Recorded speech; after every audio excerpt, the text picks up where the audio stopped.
Hello guys, this is day 2 of muscle tissue, and we finished up last time talking about motor units. A motor unit is a motor neuron plus all the muscle fibers it controls.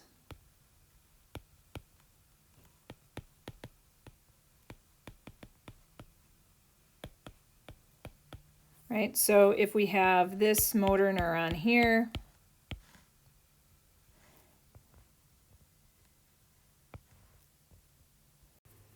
it'll control this muscle fiber and this muscle fiber and this muscle fiber.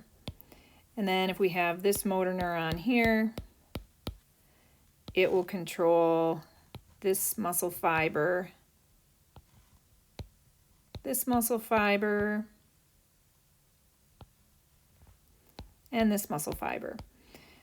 So if all of these muscle fibers are contracting at the same time, then we have a lot of tension. So we have strong tension, right? But that doesn't always happen. Sometimes only this motor neuron is working, and so then we just have muscle tension in these muscle fibers. So what we're talking about today is kind of like muscle performance and how do we recruit more motor units in order to make a stronger tension. We also talked about that muscle twitch, and we went over the different stages of a muscle twitch. And you probably are wondering, well, is a muscle twitch the same as what you feel under your skin? Well, what you feel under your skin is a muscle twitch, but we call it a fasciculation. So when your eye twitches, that is a muscle twitch in the eyelid of your eye, and you're feeling it underneath the skin. And it is the contraction of a single motor unit. I also want to talk about muscle recruitment. Recruitment is when more motor units are being added to the motor units that are already contracting. And so recruitment actually gives us a smooth and steady increase in muscular tension.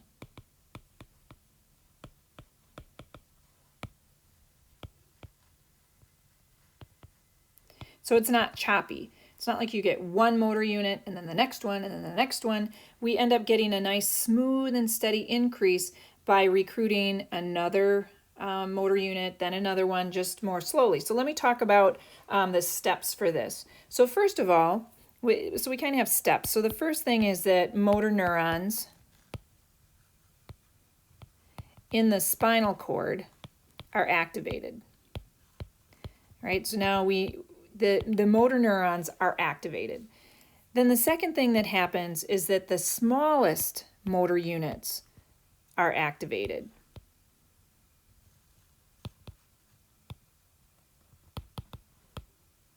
So we're not going to pull out the big guns right away. We're going to just activate those smaller motor units first, and that's going to go slower. So we do that slowly. That recruitment is slower and less powerful muscle fibers are being recruited. And so then movement begins slowly. Movement begins slowly because these are slower, smaller motor units. And then after that, the larger motor units are activated.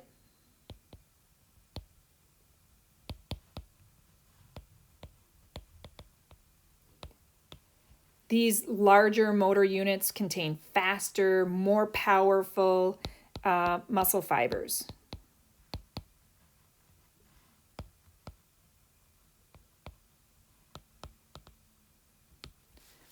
And then after the larger motor units are activated, then we get a tension rises very steeply.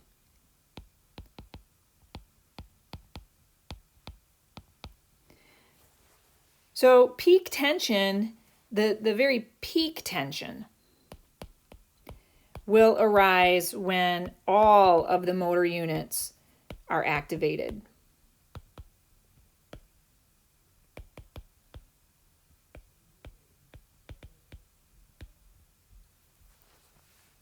It doesn't last very long though. This actually creates what we call complete tetanus. And so all of them are completely at their maximum tension, and it can't last very long because ATP runs out.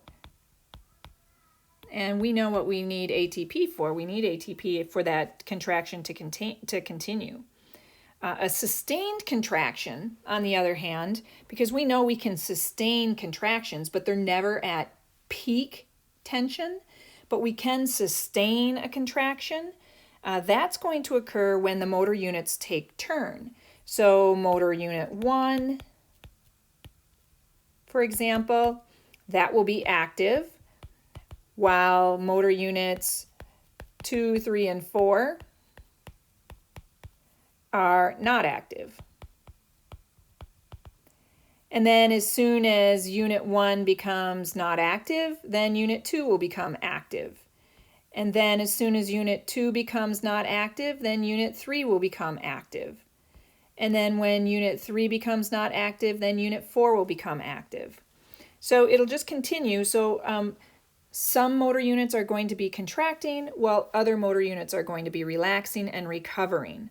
So in this, which we call sustained contraction,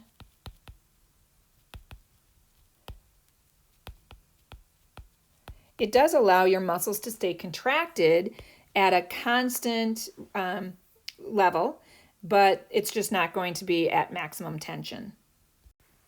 We also have what's called muscle tone. So muscle tone is when motor units are always active and producing a little bit of tension. It's not enough tension to produce movement, but it's enough tension to give you muscle tone. So again, muscle tone is when motor units are always active,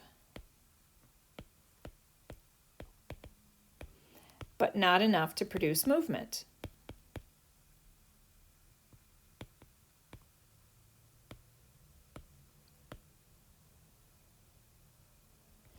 And again, with muscle tone, those motor units are going to take turns keeping that tension. So with muscle tone, if you have little muscle tone,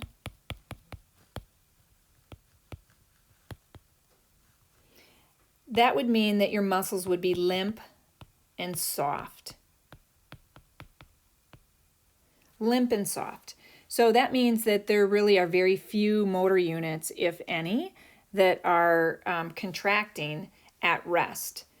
So a person that has little muscle tone might be someone who's very sedentary, like we might have these geriatric patients that they just don't get up and they don't get moving around, and so they don't have motor units that are going to be active. There's no reason for them to be active. If there's no muscle tone, that might mean that there's no motor neuron sending any messages to any of the motor units to contract at rest. So that could be due to nerve damage.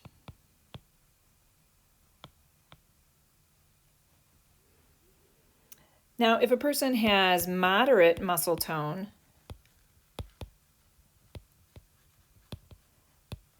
their muscles will be firm and solid. And with this moderate muscle tone, those motor units are taking turns so that they can maintain a constant tone, so that it's not firm and solid 1 minute and then limp and soft the next. So those motor units just take turns. Now we need muscle tone. First of all, muscle tone stabilizes positions of bones and joints. So we need muscle tone for that.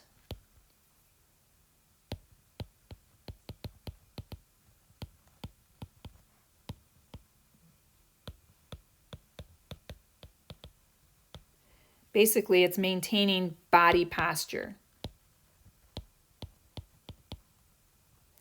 We also need muscle tone because it prevents sudden, uncontrolled changes.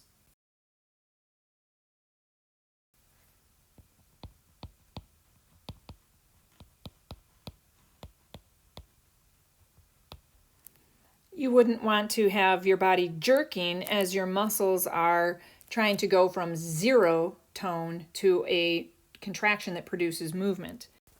Muscle tone is also necessary because it acts as a shock absorber to cushion sudden bumps. And finally, muscle tone is necessary because it accelerates recruitment. So when you need strong muscle tension very quickly, muscle tone makes it so that some motor units are already contracted, and that makes the recruitment much faster.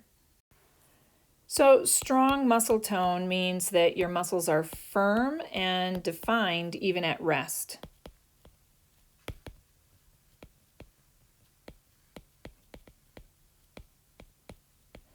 Okay, so we've seen this in people that work out, so that at rest, they will have motor units that are still contracting even when they're at rest, so they'll have a stronger muscle tone.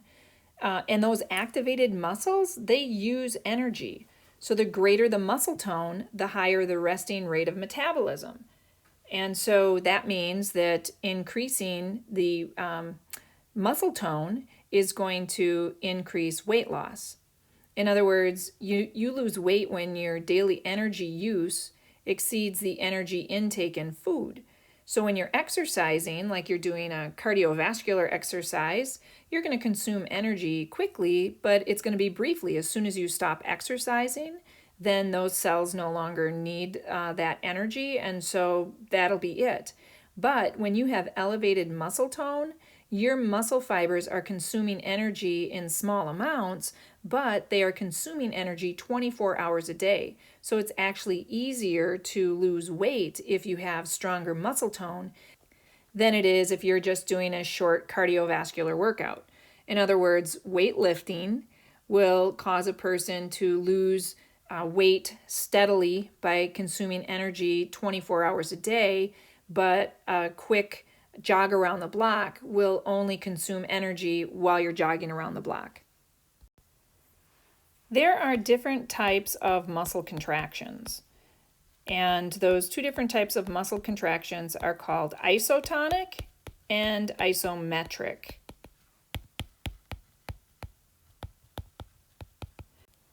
An isotonic contraction is when the tension increases in the muscle and the muscle changes length.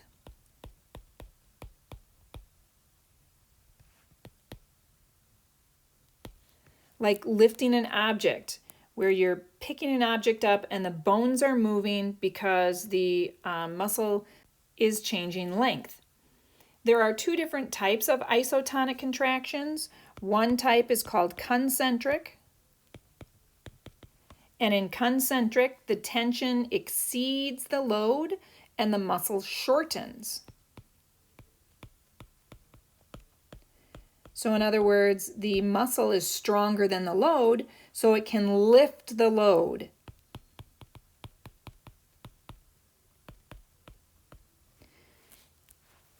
Okay, as the muscle is shortening, the tension remains constant at a level that just exceeds the load, and so that movement's going to be nice and smooth.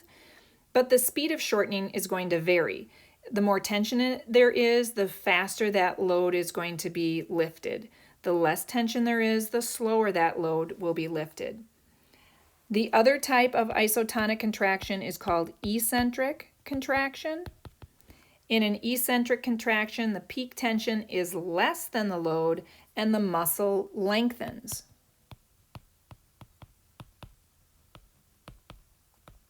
So when the muscle's lengthening, it's like you're putting down the load.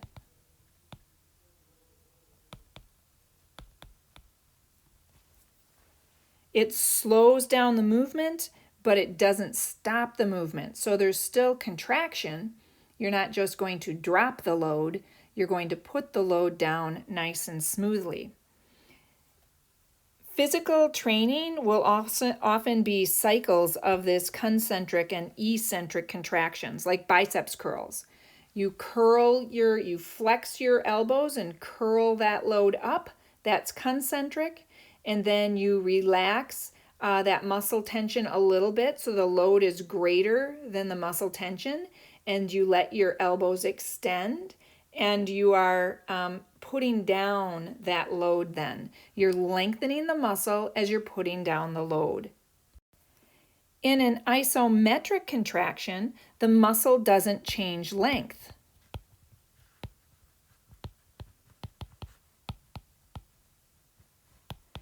So here you're basically holding something. You're holding the load. You're not letting it drop. You're holding it, so your muscles have to be contracted, but the tension and the load are equal.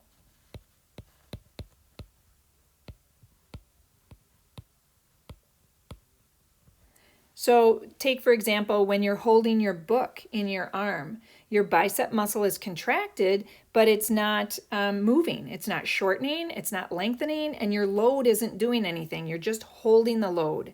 It's not moving at all. Your bones aren't moving, your load's not moving, and your muscle remains contracted. You'll see the contracting muscle bulge so that you know that it's contracting, but it's not going to bulge as much as it would with isotonic contractions. Let's compare now load and speed of contraction.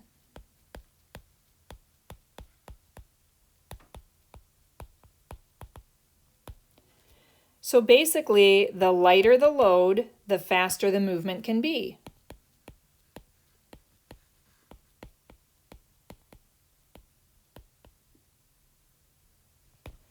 Muscle tension will increase gradually and will exceed the load before shortening actually occurs. So we don't start out from 0 to 60, right?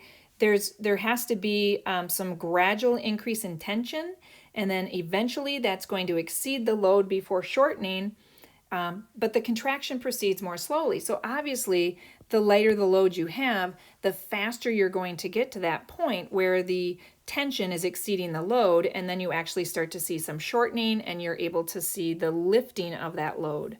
On the other hand, the heavier the load, the longer it takes for the muscle to shorten, and the less the muscle will shorten.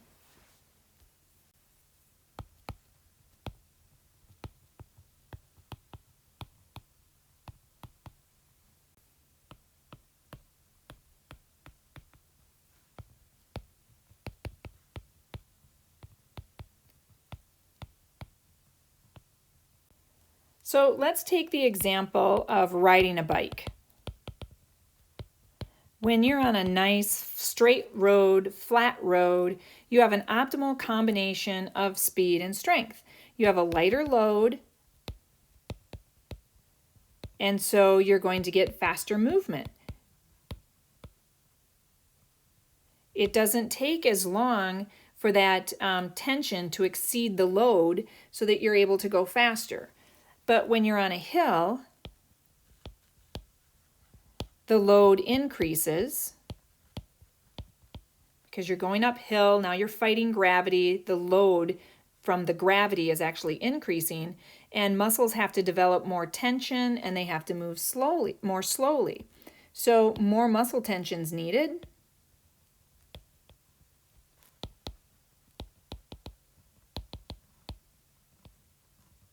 And the movement will be slower.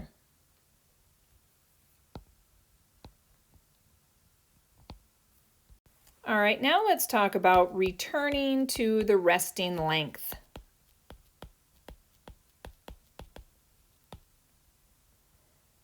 So after these muscle fibers are done contracting, they have to return to their resting length. There are 3 forces that will help to return them to their resting length. The first is elastic forces. So these muscles have elastic fibers in them, and it's the elasticity of those elastic fibers that allow those muscle fibers to rebound and go back to their normal resting length. The second factor are the opposing muscle contractions.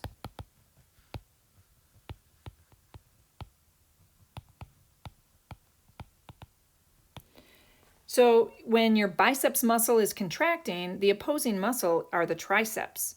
And the triceps have a muscle tone to them. So as your biceps are relaxing, the muscle tone in the triceps are going to return the bicep muscle to its original length quicker.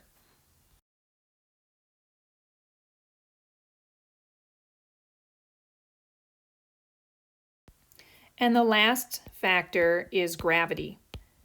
So gravity assists the opposing muscle groups.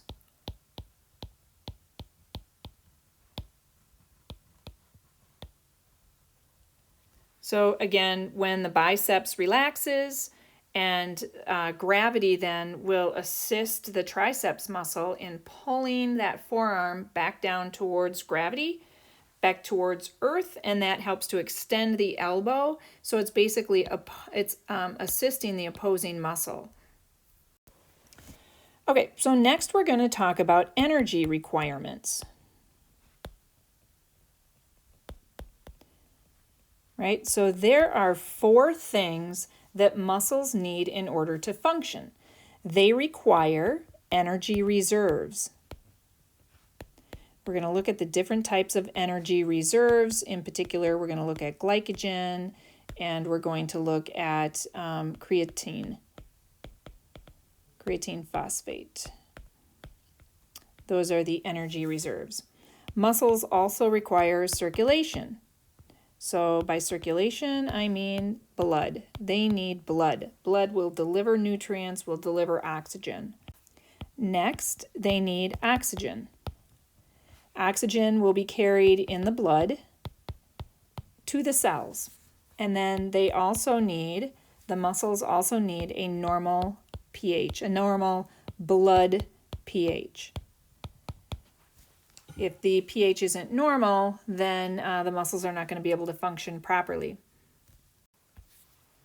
So what we see is that, in the blood, there has to be plenty of oxygen. The pH has to be 7.4, because, right, that's normal. Normal is 7.35 to 7.45. And I just want to note here that if you have restricted or tight clothing, then a person won't have ample circulation. The blood vessels are going to be constricted or restricted, and then less oxygen will be going to the tissues. So the muscle metabolism is as follows. First, muscles generate energy.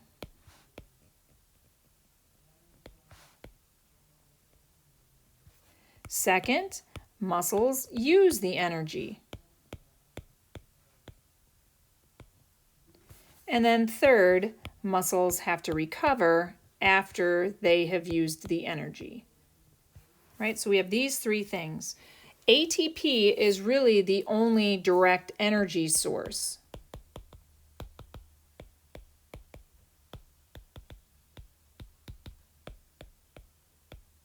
So they have to have ample supply of ATP.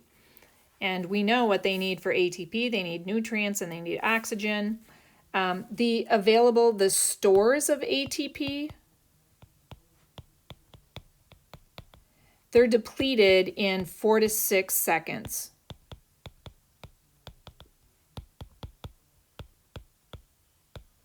If a muscle is active. Right, so if a muscle is really active, then their stores of ATP are going to be depleted very, very quickly, like 4 to 6 seconds. So ATP can actually be stored. We know from our past lessons that ADP plus phosphate can produce ATP. So this happens through what we call direct phosphorylation.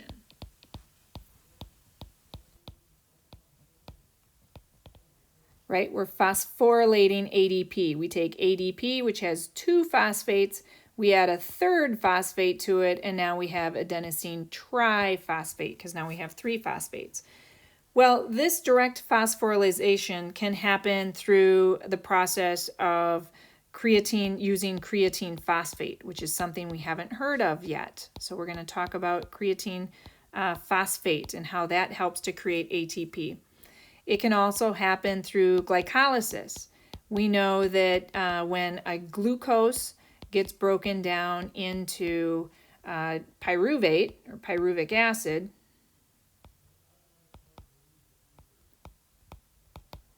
we know that when that happens, 2 ATP are produced that way. But we've always said that, 2 ATP really isn't enough for a cell, especially an active muscle cell. And then the last way is through aerobic metabolism. And aerobic metabolism is using the citric acid cycle and then using the electron transport chain, and then that gives us another 28 to 30 ATP. So those are 3 ways that we can make ATP. We've talked about glycolysis and we've talked about aerobic metabolism, but we haven't really talked about creatine phosphate, so we're going to look at that. So when we're looking at ATP generation, there's a couple of things I just want you to keep in mind in the back of your head. First of all, a single muscle fiber contains 15 billion thick filaments. Okay? Each one of those thick filaments will break down 2,500 ATP per second. So basically, each one is using 2,500 ATP per second. And keep in mind, there's 15 billion of them. So when they're active, they are using 2,500 ATP per second. Even a small muscle will contain thousands of muscle fibers. So remember, we have the muscle fiber. So there's the muscle fiber. And inside here, we have 15 billion thick filaments. And each thick filament is using up 2,500 ATP per second.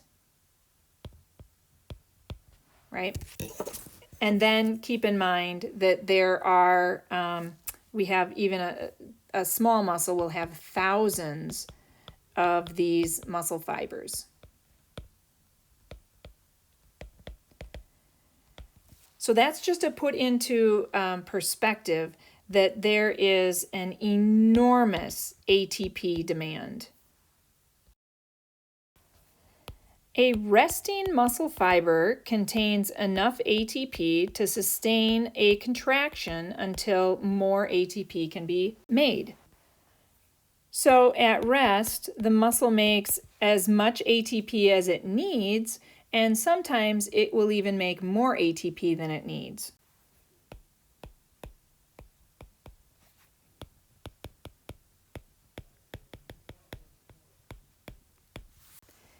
If the muscle makes more ATP than it needs at rest, it can transfer its energy. Instead of storing it, it'll transfer its energy to another molecule. So at rest, when more ATP is produced in the skeletal muscle than is needed, then that ATP will transfer its energy to create creatine during rest. And creatine then becomes creatine phosphate. So let me show you what happens. Here we have an ATP molecule that is extra. It's not being used. And then here we have a creatine molecule, and the ATP will transfer one of its phosphate groups to the creatine molecule. Our ATP then becomes ADP because it gave up one of its phosphates, so now it's ADP and plus creatine phosphate. So now the creatine molecule is holding that bond with that phosphate group that we saw in ATP. That's where the energy is. Now that bond with the phosphate is on the creatine molecule and not on the ATP molecule.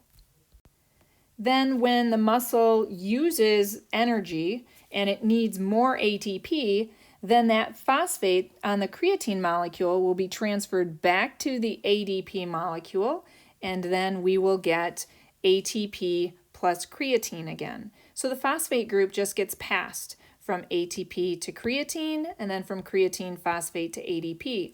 This way we can keep breaking that bond with the phosphate and then using the energy that's created by breaking that bond, or that's stored in that bond, for whenever we need it. So let's look at it this way. During a contraction, ATP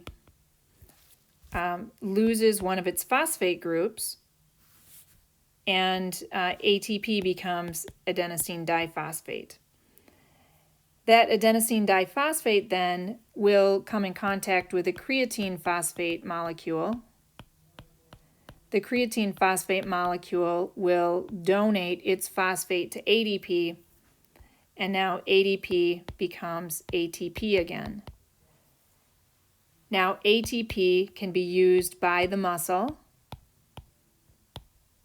and to use that, the phosphate group has to be broken off, and then ATP becomes ADP. Then ADP comes in contact with another creatine phosphate. The creatine phosphate donates its phosphate to that ADP molecule, and that ADP molecule becomes ATP again. So this just continues as the muscle needs it. So again, we can look at ADP plus creatine phosphate.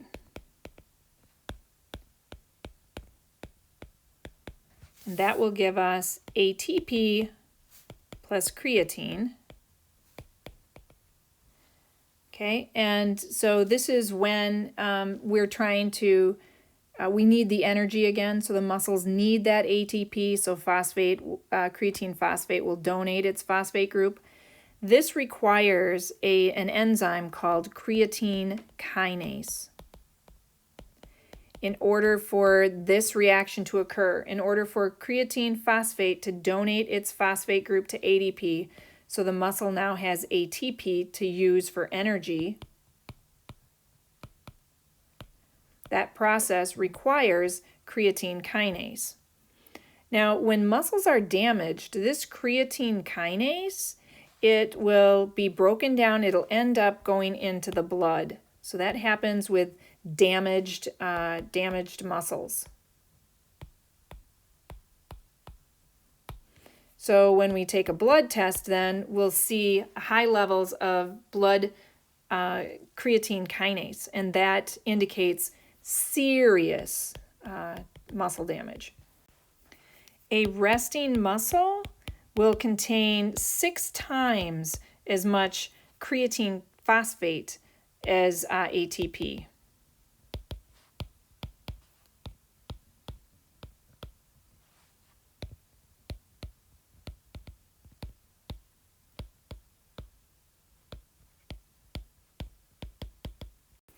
Let's go back and just look at glycolysis then. So we already talked about creatine phosphate and how creatine phosphate can help to store that ATP or generate ATP. Now let's look at glycolysis. We've already talked about glycolysis pretty in depth. This is where glucose is broken down into 2 pyruvic acids. And then those pyruvic acids can enter into the citric acid cycle. Now during this process, 2 ATP were produced. Right? We had 2 net ATP. We had 4 produced, 2 used, so we end up with a net of 2 ATP that are being produced. So the glucose here, this came from glycogen. Glycogen is stored glucose in skeletal muscle. We also find it in the liver too. So it's basically chains of glucose molecules. That's what glycogen is. They're just chains of these hexagonal shape molecules. So glycogen makes up 1.5% of muscle weight. In order to get the glucose then, glycogen has to be broken down for energy. But there's a hierarchy of what's used first, what's used second, and what's used third. So the first thing that a muscle will use is ATP.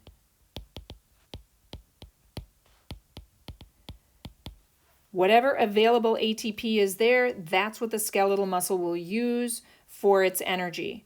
Second, though, then creatine phosphate will be used. And then if all the creatine phosphate is used up, then glycogen will be broken down.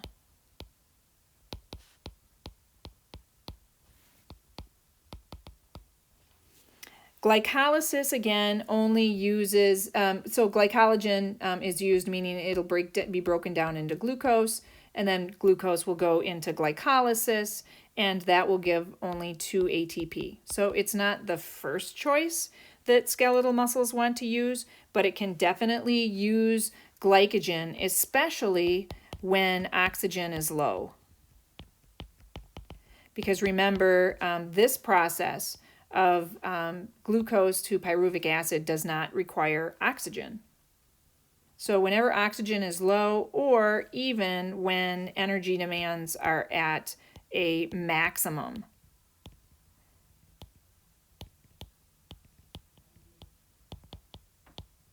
meaning the muscle is actually, it requires more ATP than what's available and what creatine phosphate can actually give the muscle, then we also have to go to glycogen if that muscle is at maximum performance.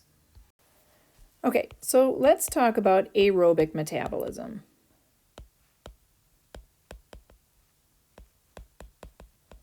Aerobic metabolism means that nutrients are going to be broken down to produce ATP when oxygen is available.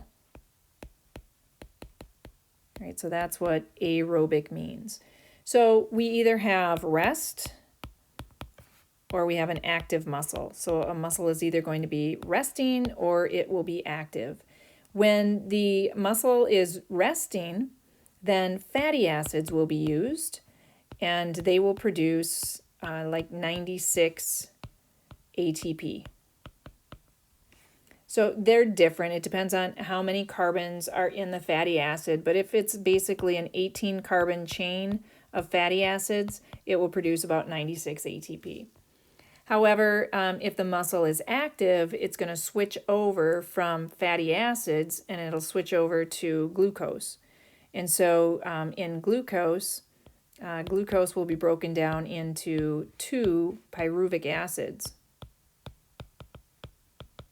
And we know the story from there. The pyruvic acids will enter into the citric acid cycle, and then hydrogen will be carried over to the electron transport system.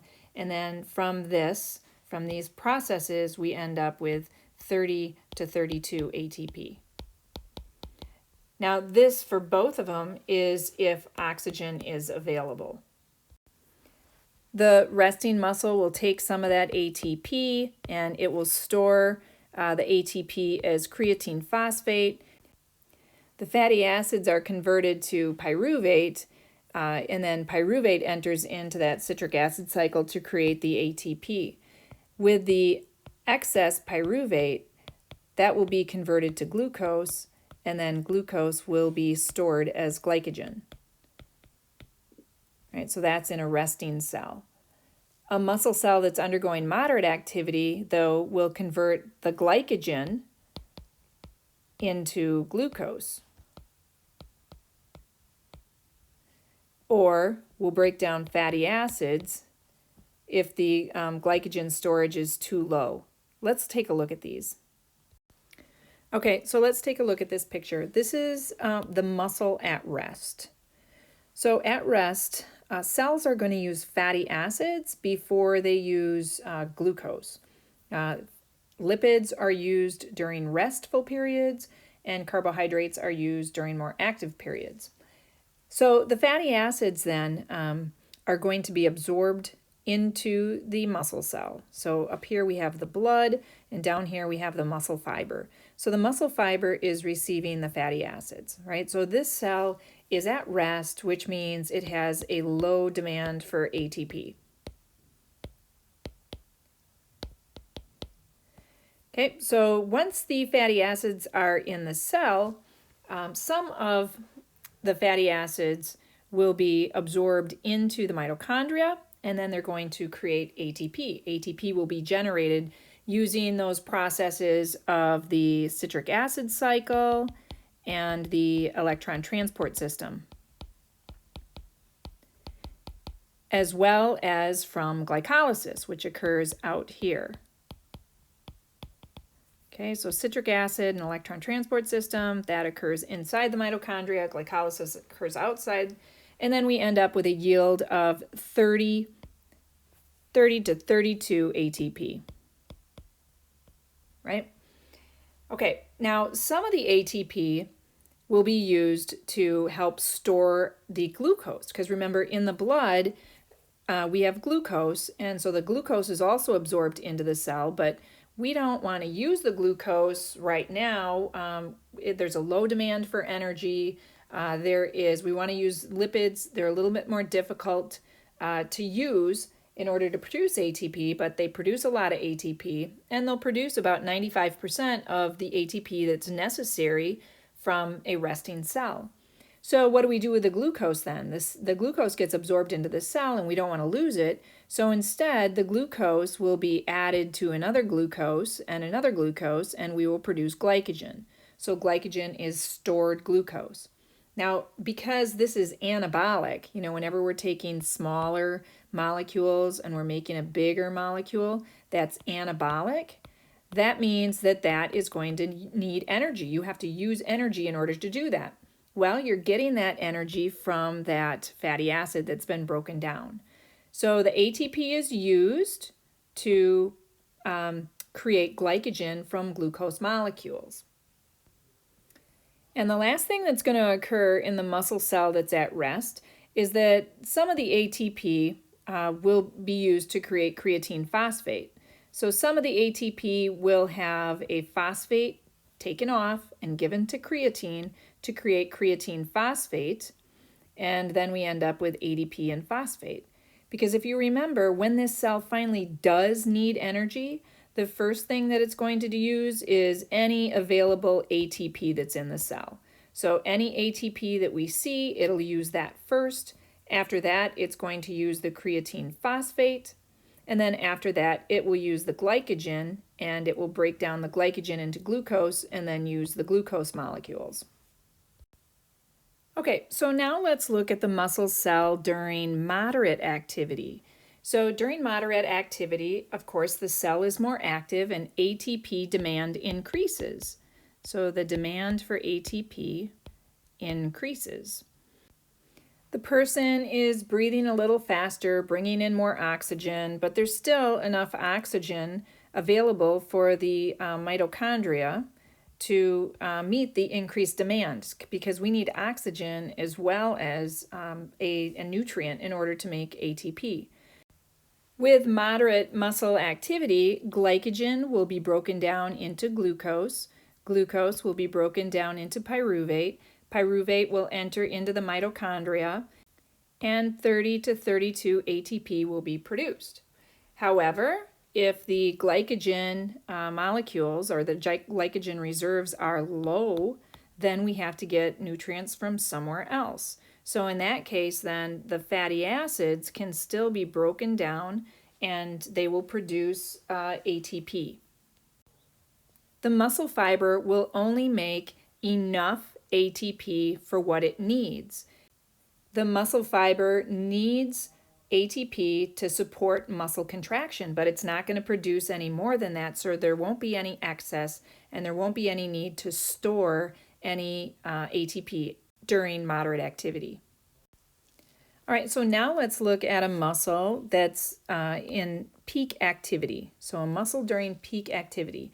A muscle during peak activity is going to have an enormous demand for ATP.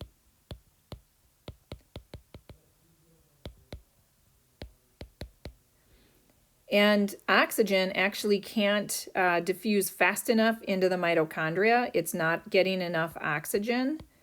It needs a lot of oxygen, but there's really no oxygen available, or at least there's not enough that it needs to make that ATP. So only 1/3 of the demand of this cell will be met through ATP production in the mitochondria. In other words, it's only getting 1/3 of the ATP it needs from the citric acid cycle and the electron transport system. So the rest of the ATP has to come from glycolysis. So if you remember glycolysis again, that is a glucose molecule getting broken down into pyruvate, right? And we get 2 ATP from that. So 2/3 of the ATP that this cell needs during peak activity is going to be coming from this process.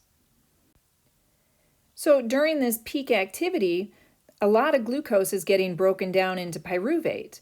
And there's actually more pyruvate than what the mitochondria can absorb. So there's an excess of pyruvate. In this case, pyruvate starts to build up. So we get a buildup of this pyruvate in the cytosol. So the pyruvate, something has to happen with that pyruvate, and it gets converted to lactate. So pyruvate gets converted to lactate basically if there's not enough oxygen available. Lactate then will bind to hydrogen. Hydrogen it helps to make things acidic. So then lactate becomes lactic acid. Now this lactic acid is why the muscles get fatigued. It inhibits muscle contractions and it causes muscle fatigue and soreness. Okay, so where does the hydrogen come from? That hydrogen comes from when ATP is split into ADP and phosphate. That releases hydrogen ions. Those hydrogen ions then combine with lactate to form that lactic acid. Creatine phosphate is also used to produce ATP. It will donate one of its phosphates to ADP to produce ATP, right? So we know about that. But this is usually going to only occur when a muscle needs a short burst of energy. It's very fast, but it really only lasts 8 to 10 seconds. So if a muscle contraction is going to be more sustained for a longer activity, then it's really going to be getting most of its ATP through this glycolysis. So after a muscle has been working at peak performance or peak activity, it then has to go into what is called a recovery period.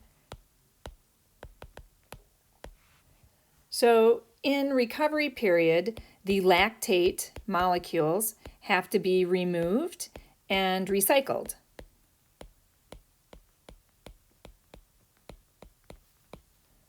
If oxygen is abundant, the lactate will be converted back to pyruvate.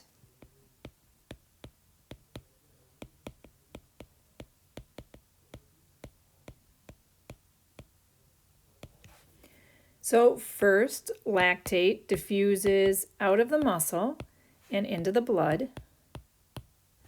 Then the blood leads into the liver, and the liver absorbs the lactate. The liver then converts the lactate to pyruvic acid.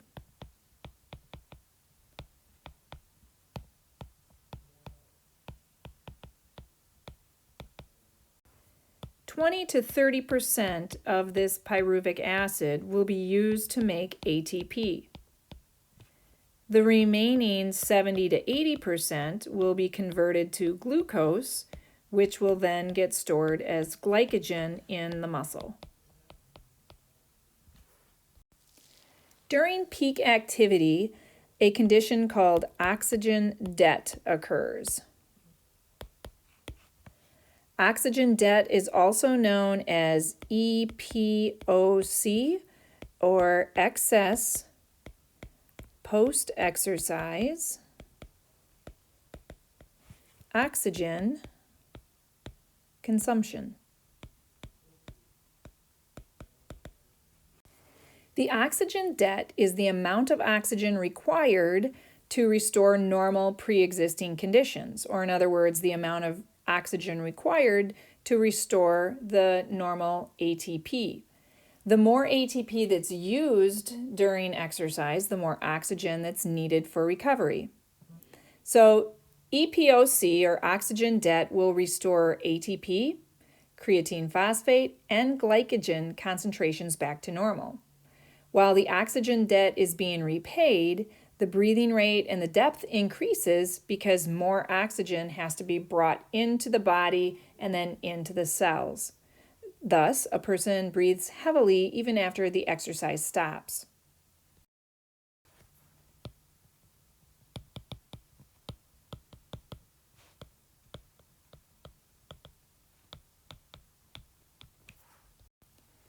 So during muscle activity, heat is being produced and then heat will be lost. So we're going to talk a little bit about heat production and heat loss. Okay, so the breakdown, whenever we break down glycogen into glucose, or whenever we break down glucose into pyruvic acid, energy is produced.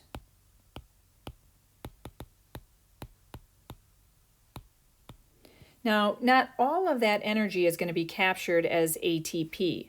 Actually, only 42% of that energy is ATP.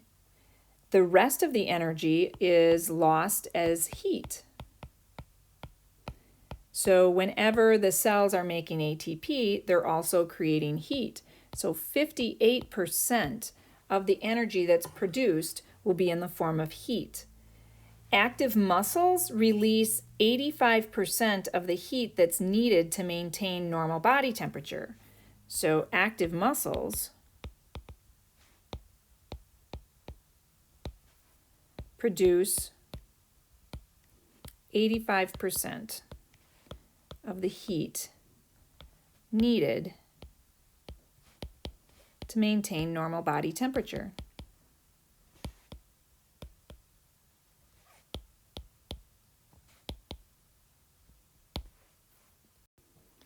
This is what occurs with aerobic conditions.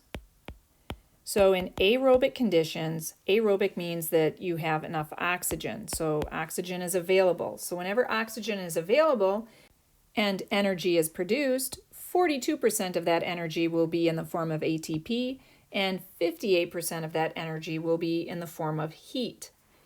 However, during anaerobic conditions, it's different. So in anaerobic conditions, only 30% of the energy will be captured as ATP, and 70% of the energy that's captured will be lost as heat.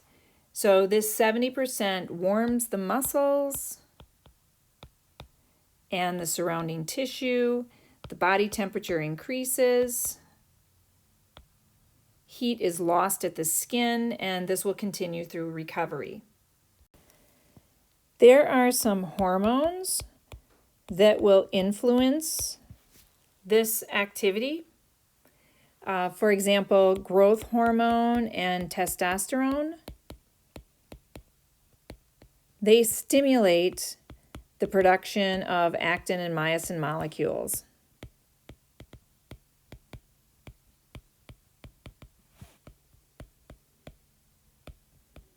So they will make the muscles larger.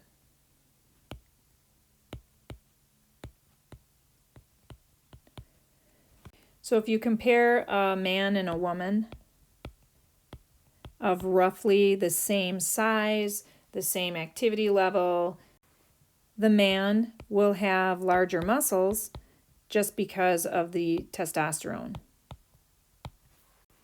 Thyroid hormones, they increase the rate of energy consumption.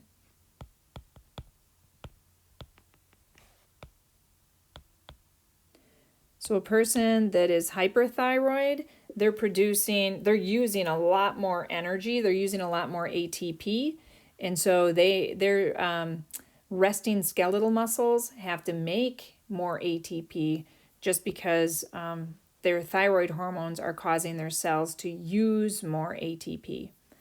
Then we have epinephrine. and epinephrine stimulates muscle metabolism.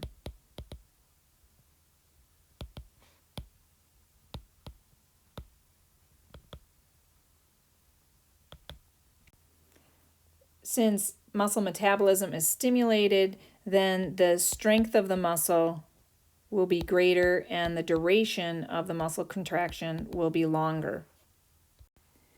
There's a couple more things that we want to talk about regarding muscle performance. So in muscle performance, what I'm talking about is either force or endurance or both. Force is the maximum amount of tension that's produced, and endurance is the amount of time the activity can be sustained. So endurance is how long can that muscle keep going. Force is how strong can that muscle be.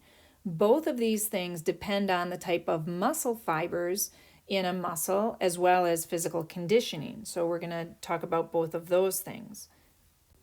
We'll start by looking at fast muscle fibers.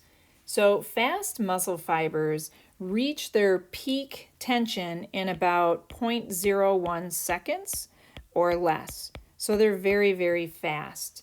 They are large in diameter. They have many myofibrils. They have large glycogen reserves.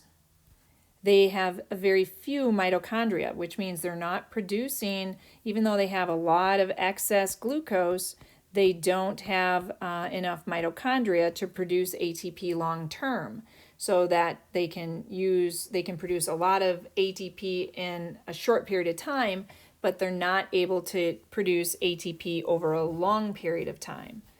Okay, so that means they're going to fatigue quickly, right? But because they have so much glucose, they will be strong, right? They can produce a short burst of ATP. Now, most of the skeletal muscle fibers are these fast fibers. They contract quickly, but then they fatigue out quite quickly. Then we have slow fibers. So slow fibers are about half the diameter of the fast fibers. They have a small diameter. They take 3 times longer to contract to reach peak tension.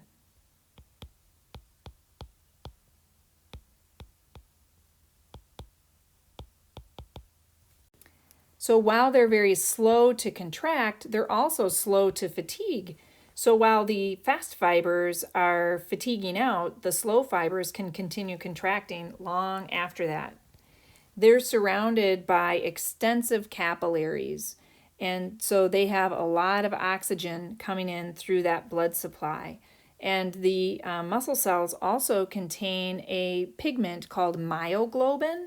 It's similar to hemoglobin, and it's sort of reddish in color, so it's a red pigment. It's similar to hemoglobin because it binds oxygen, but it gives this fiber a reddish color.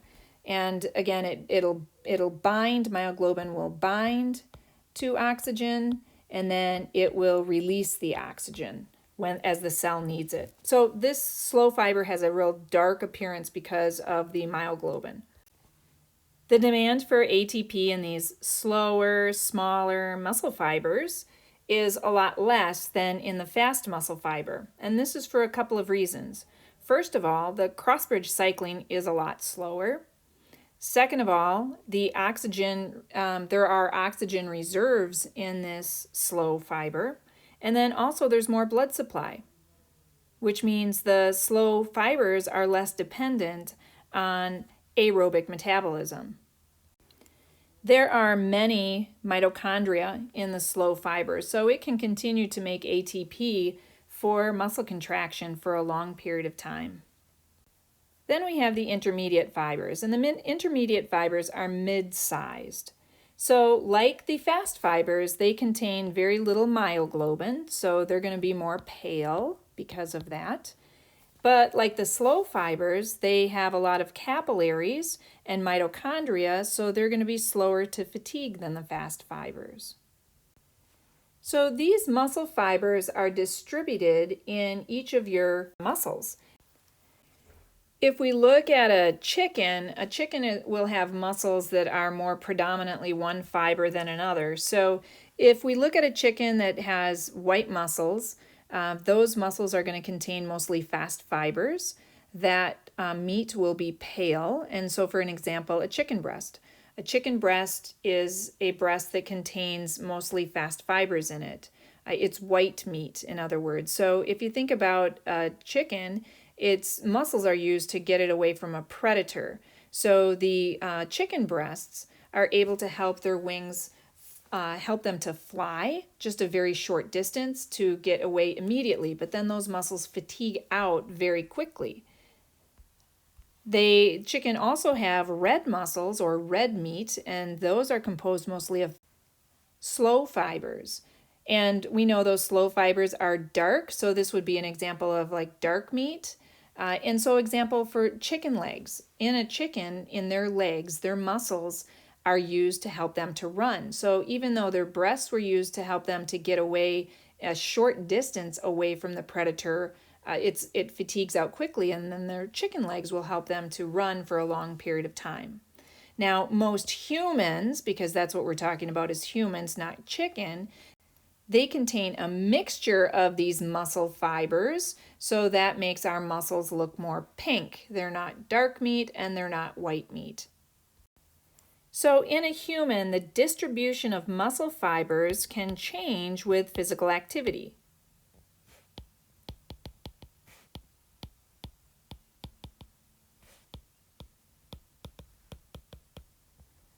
So if someone is training for endurance, some of the fast fibers might convert to slow fibers.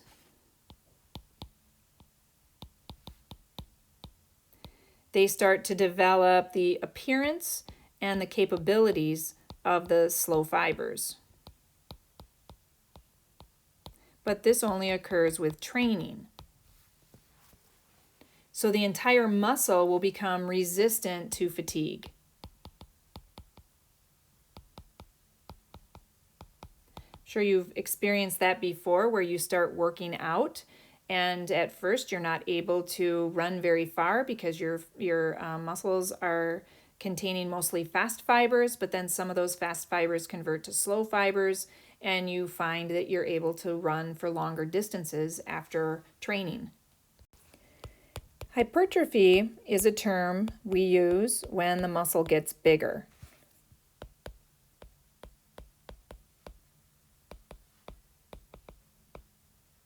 This typically occurs with repeated stimulation.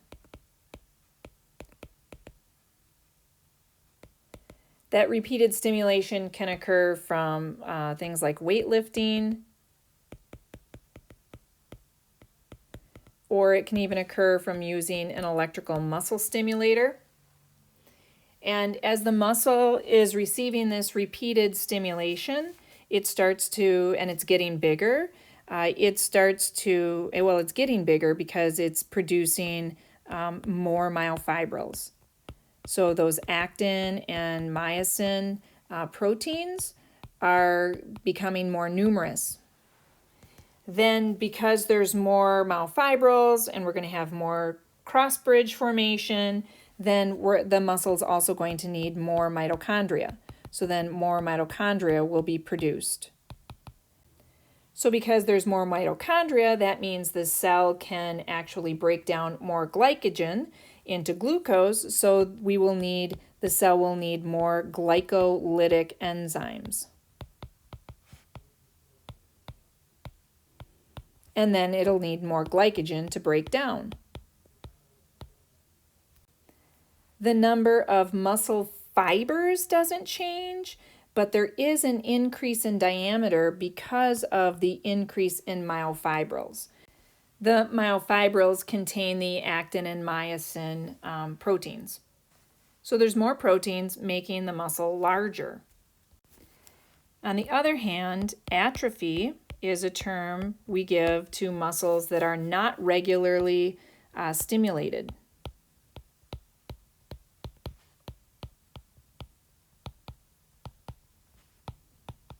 So when that happens, and those muscle cells don't need that actin and myosin. A lot of the actin and myosin will get broken down, and the muscle cell gets smaller.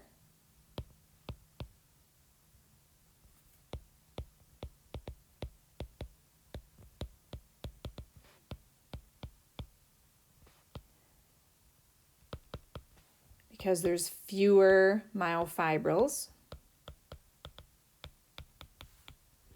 And then the muscle ends up with, the muscle loses tone. It loses muscle tone. It also loses mass. So basically it loses size, tone, and power. The muscle becomes soft. The muscle fibers become smaller and weaker. This can be caused by many things. It can be caused by just being sedentary, but it can also be caused by conditions where there's not enough nerve supply, like in a spinal cord injury.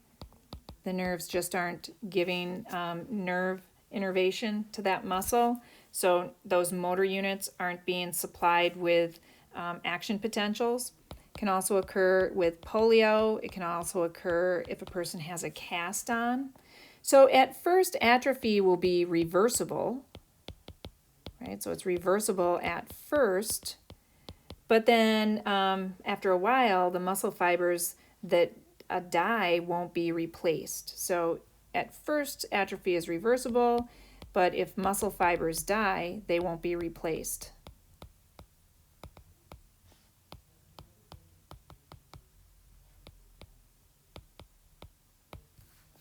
So in extreme atrophy, the losses will be permanent. And so we can actually use electrical muscle stim on a muscle like that doesn't have, if a person has a spinal cord injury and they don't have the nerve supply telling the muscles to contract, then we can use an electrical muscle stim, and that's where some pads are hooked up to a machine, and the machine will make those muscles contract. A couple of other things I just want to talk to you about briefly. One is aging. So as a person ages, the fibers become smaller in diameter. So probably they're not using their muscles as much as they do. So there's decreased myofibrils. There's fewer reserves. So there's fewer nutrient reserves. Muscles become less elastic or fibrotic. They even become fibrotic. And that makes them less flexible.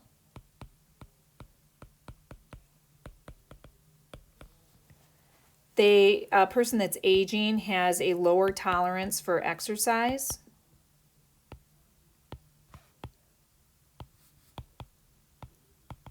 Most of that is because of the reduced thermoregulation that we already talked about.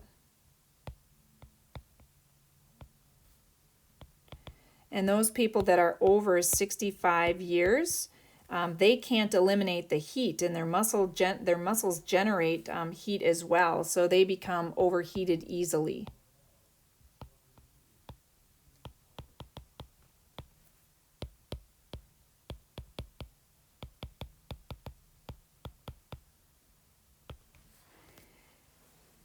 And the other thing that happens in aging is that the ability to recover is decreased. So even if they do exercise, they don't recover as well. Right? Also, the ability to repair is decreased.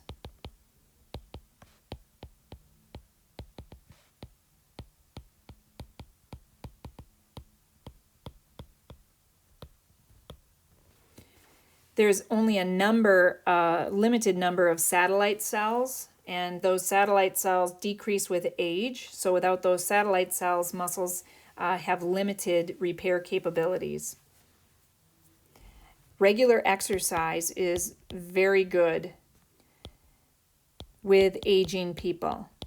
So as a person ages, it's really important to get regular exercise because regular exercise will control body weight and it will strengthen the bones.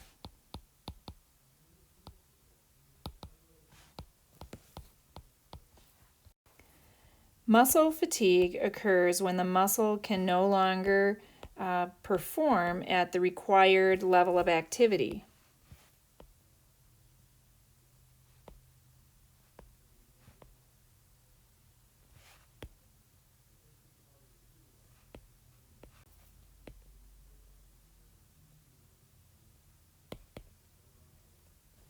So muscle fatigue can be caused from a number of things.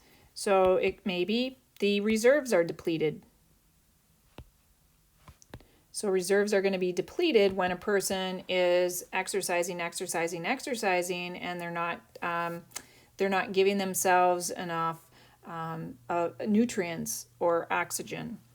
Muscle fatigue can also occur if the sarcolemma, which is the membrane of the muscle, or the sarcoplasmic reticulum is damaged. Muscle fatigue can also occur if the pH decreases. So in that case, that's an acidic condition. So if like I said, the pH should be, normal pH is 7.4, but when the pH decreases, this also decreases calcium troponin binding. Calcium doesn't bind as well to troponin if the pH level is too low. And then fatigue can also be caused from a weariness, just like a mental tiredness, or even a lack of desire. Muscle fatigue is cumulative. So it becomes more pronounced. There's a gradual reduction in the amount of energy. It won't occur until the reserves are depleted. So glycogen and fatty acids and proteins would need to be depleted before muscle fatigue would set in. So in a person who's been training like an endurance runner, muscle fatigue wouldn't set in for hours. So after hours of running. Sprinters, on the other hand, they have a different issue. They experience lactic acid buildup. And so lactic acid buildup causes the pH to decrease and to become acidic, so they get lactic acidosis. And whenever the pH decreases like that, then it's the decrease in pH that will lead to muscle fatigue. And then the muscles will no longer work. I briefly want to talk about physical conditioning. There's two different types of physical conditioning. We have aerobic and anaerobic conditioning. So let's first talk about anaerobic. So a person who's been doing anaerobic exercises develops an anaerobic endurance. These types of anaerobic exercises include things like a 50-meter race, or something like pole vaulting, or something like weightlifting.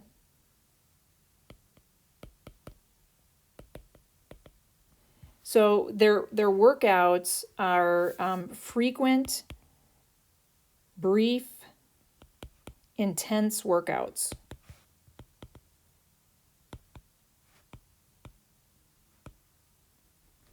They're basically trying to improve power.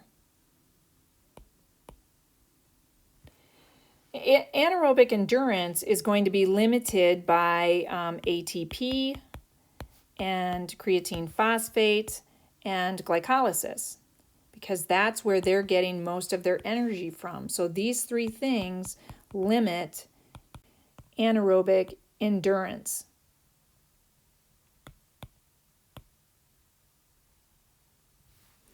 Fatigue in anaerobic endurance occurs at about 2 minutes.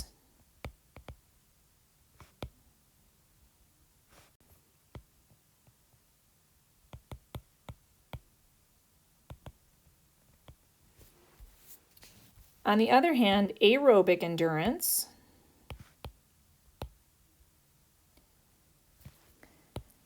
doesn't produce hypertrophy.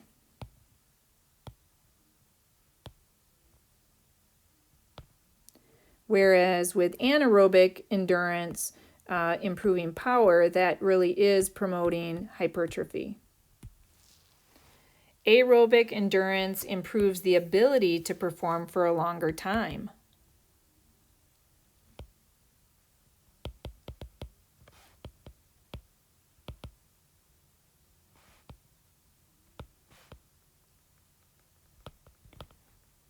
It also has its limits, though. It's limited by the number of substrates for the citric acid cycle and the electron transport chain.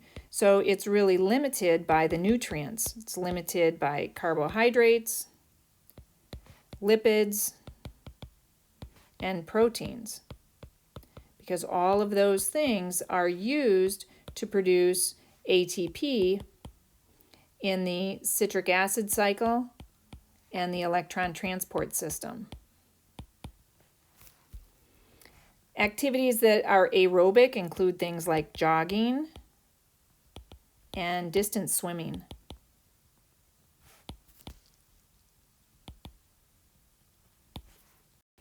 After a workout, a person might have muscle soreness, and we call this delayed onset muscle soreness.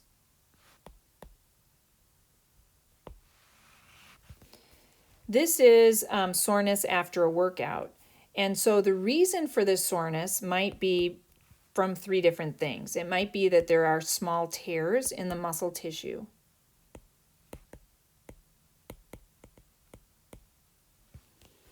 And whenever there's these tears, of course, that's going to stimulate pain receptors, and so that stimulates some pain. Or maybe there's muscle spasms. Muscle spasms, we can reduce those by stretching.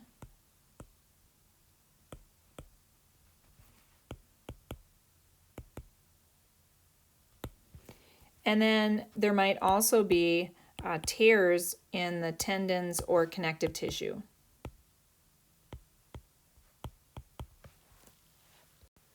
So all along here we've been talking about skeletal muscles, but there are two other types of muscles that I'm going to briefly mention. We have cardiac muscle and we have smooth muscle. Cardiac muscle is only in the heart, and those cells are smaller, they have one nucleus, they have fewer stores of calcium. They're almost totally dependent on aerobic metabolism.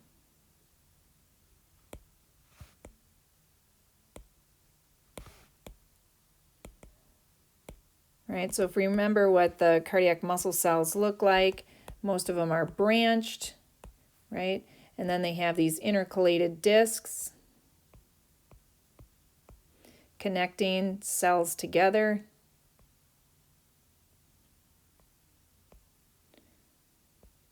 Right? So, but they're smaller. They usually just have one nucleus per cell. It's not like those skeletal muscle fibers where they're just lined up in a row like that, and they have multiple nuclei in each cell, right?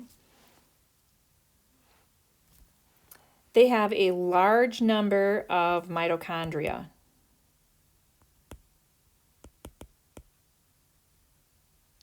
They also have a lot of myoglobin. Myoglobin stores oxygen because the cardiac muscle cells need oxygen. They need to keep contracting even if everything else is fatigued. Then we have smooth muscle, and smooth muscle forms sheets around other tissues, in almost every organ. They coordinate the movement of substances through internal passageways. So we know we have these passageways throughout the body, and that could be like in the digestive tract, could be in blood vessels, right? And then also we find it surrounding organs.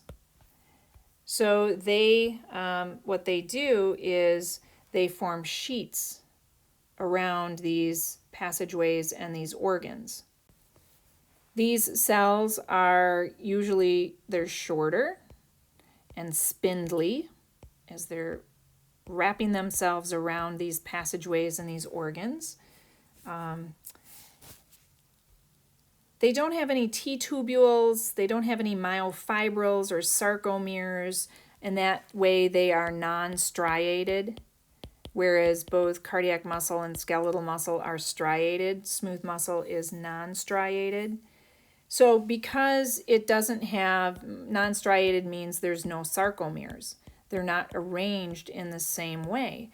So since they don't have those sarcomeres, then they don't have that situation where you have to make sure that that overlap, that zone of overlap, they don't even have that because they don't have these sarcomeres. So a smooth muscle that gets stretched doesn't have to worry about increasing that zone of overlap, and so they'll still retain the ability to contract, even when they're stretched out like that. And we call that plasticity. Plasticity is where they retain the ability to contract even though they've been stretched. They can contract over a range 4 times as great as skeletal muscle. The smooth muscle contractions are just as powerful as skeletal muscles.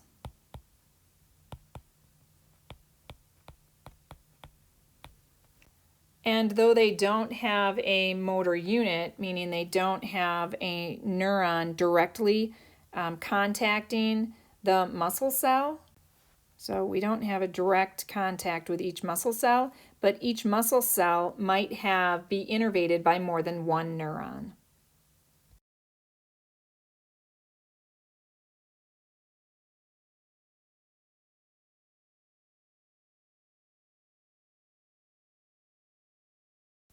Okay, well that ends chapter 10 on muscle tissue.